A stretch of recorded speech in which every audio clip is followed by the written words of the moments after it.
People think that racism is about calling someone a name or being explicit in their behavior towards people of color or BIPOC. In reality, racism gets perpetuated when we keep doing the things that we've always been doing. We're in a race to herd immunity, but many of those hit hardest by COVID-19 are getting left behind. And right now, the hotspots of where COVID-19 are happening and where the resources for vaccines exist do not align. Across the country, communities of color have been vaccinated at much lower rates than white Americans, even in states that top the list for getting shots in arms.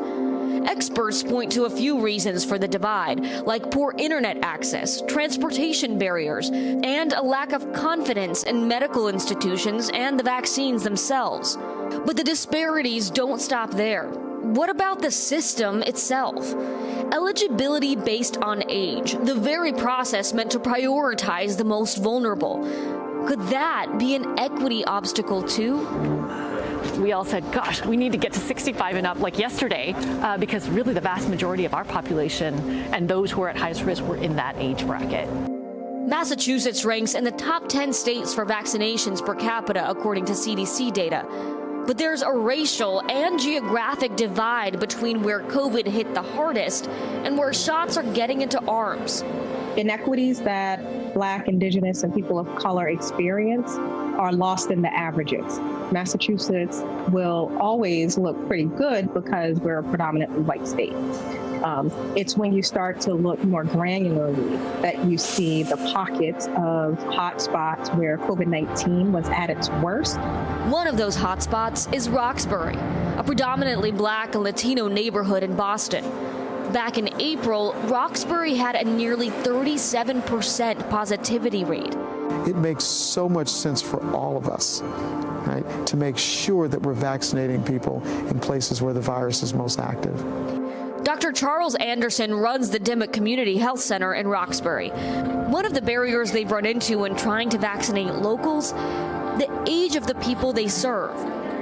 Until recently, only those 75 and older were eligible. Now that's been lowered to 65.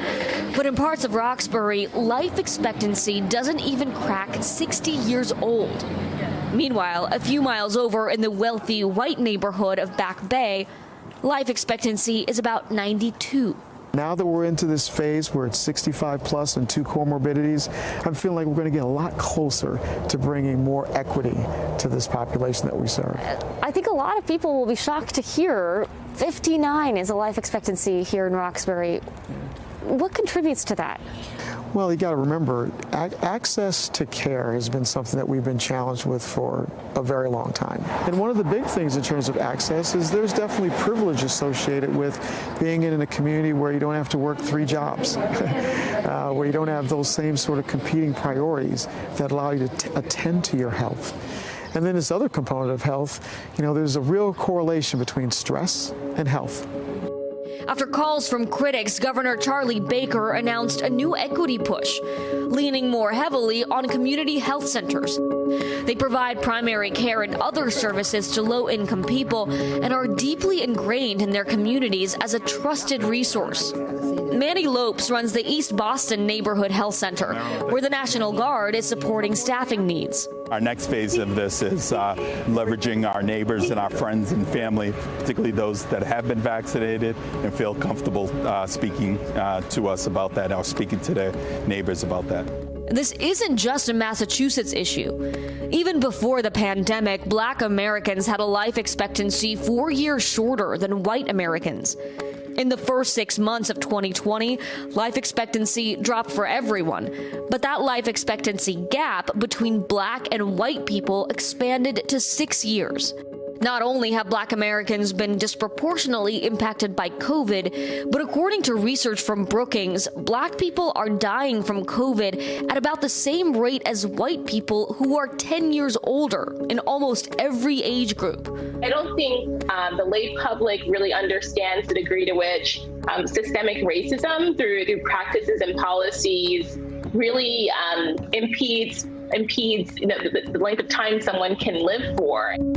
Dr. Uche Blackstock co-wrote a Washington Post op-ed advocating for lower age cutoffs for Black Americans waiting to get the vaccine. So just like we are considering elderly people as vulnerable because if they get infected, they have a higher risk of dying, we also need to think about that for Black communities and other communities of color, and need to make sure that they are prioritized for this vaccine, because if not, we're going to see those inequities in cases, hospitalizations, and deaths that we've seen since March widen even further. Hey, NBC News viewers, thanks for checking out our YouTube channel. Subscribe by clicking on that button down here, and click on any of the videos over here to watch the latest interviews, show highlights, and digital exclusives. Thanks for watching.